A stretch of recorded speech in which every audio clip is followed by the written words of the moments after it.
Ovaj projekat za svaki grad je, koji ga dobije, veliko iskušenje. Treba biti iskreni to reći, ali i velika prilika i šansa. Kada prođete kroz sve ovo što sam vam rekao, dakle, i same pripreme, ali sa koronom i svim onim što se dešava u Evropi, za Novi Sad se ovo više nije ravno ni podvigu nego čudu koje se dogodilo. Nama je bilo važno da viziju koju smo postavili, koju smo predstavili, u kontinuitetu iznesemo do kraja i mislim da smo to uspešno uradili, ne samo zahvaljujući nagradi Milena Merkuri koju smo dobili, nego i 2021. godine za najbolji evropski trend brend u oblasti kulture. I u svakom slučaju pokazalo je da Novi Sad sa svojim kapacitetima može. Ono što je bilo važno jeste da smo imali kontinuitet ljudi koji su počinjali taj proces i završili ga, naravno uključujući i nove ljudi koji su davali neku novu energiju, ideje i u toj razmeni osnovne ideje koja je bila postavljena i vizije na koji način ovo treba da se uradi i oni koji su donosili novu energiju, mislim da smo napravili pravi sklad i balans i uspeli da odgovorimo na taj naš slogan za nove mostove.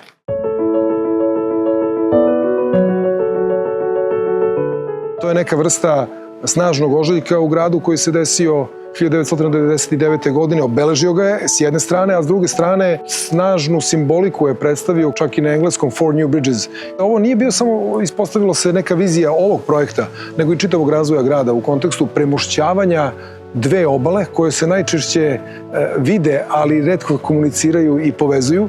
I ta simbolika je bila važna ne samo u povezivanju Novog Sada sa Evropom, nego i unutar grada, ustanova kulture tradicionalnih sa nezavisnom scenom, slobodnih umetnika, opet sa publikom.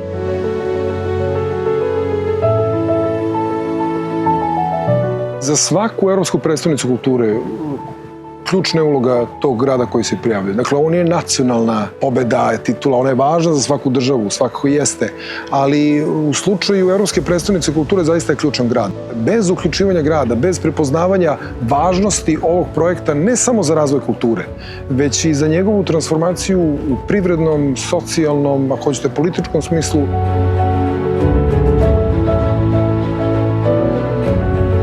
smo se odlučili za decentralizaciju kulture kao osnovni cilj i u tom smislu smo se opredelili i obećali u Briselu 2016. godine 3 kulturne stanice, pokrivši 3 ključna dela grada koji su bili u nekom smislu na obodu grada, rekao bih možda čak izostavljeni ili nedovoljno uključeni, ali na kraju se ispostavilo da mi danas imamo ukupno 12 kulturnih stanica koji su obnovili ne samo industrijsko nasleđe, ne samo kulturno nasleđe, nego čak i sportsko nasleđe i napravili jedan potpuno novi menadžment kako se radi i funkcioniše u kulturi, jer iz jednog, uslovno čemu kažem, centra, iz Kulturnog centra Novog Sada se upravlja na isti način sa svom autonomnošću i posebnim autentičnostima koje nosi svaka lokalna sredina i tih delova grada.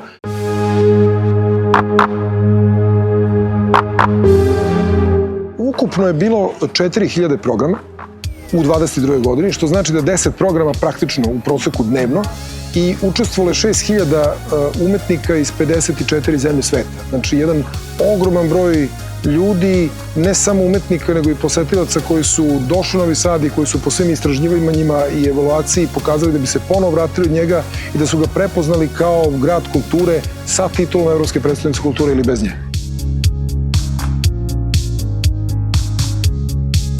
Kada imate ovakav jedan sadržaj koji oplemenjuje ljudske duše, vi dobijate zapravo razlog zbog koga, ako hoćete, i neka istraživanja od prošle godine u Londonu na svetskom nivou, da 1/3 odluke zašto neko investira u neki grad, zašto neko dolazi u neki grad ili zašto ostaje ili da se seli u taj grad je isključivo na osnovu njegovog imidža.